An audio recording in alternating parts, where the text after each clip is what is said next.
Alright, so in this next video, I'm going to show you how we get objects or pictures onto this canvas. So it's really quite simple. So you've got your blank canvas here, and then first thing you want to make sure is that you've got some pictures saved onto your computer and save them into a folder so you know where they all are. So the first thing I'm going to do is I'm going to go to File, I'm going to go to Open and Place. Okay, so I'm just going to show you that again, just so you make sure you know Open and Place, not Open, Open and Place.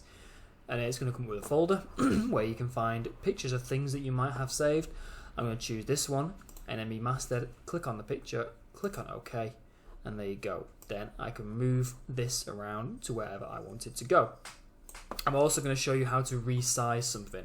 So if you want to resize an object on Photoshop, the first thing you want to do is make sure you've got this box here ticked that says Transform Controls. That'll bring up these little dots around the outside. Now, what most people would normally do is they would go, right, okay, and start resizing like that. And that is not what we want to do, because if you do that, then it's all going to go askew. To resize something, you want to make sure you hold the Shift button on your keyboard. That noise was me hitting the Shift key.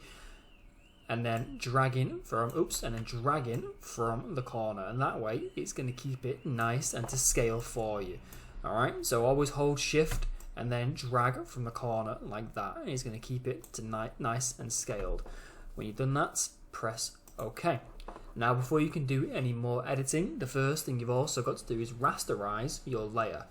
Okay, now what that means is, in this little bit here on the right hand side, you've got this little box there, which means at the moment we can't edit that. So before you do anything, you right click on the layer and go to rasterize. Okay, it will look like nothing's happened, but that's fine. You'll notice that that little box is gone, which means we can now edit it when we want to edit it at a later date.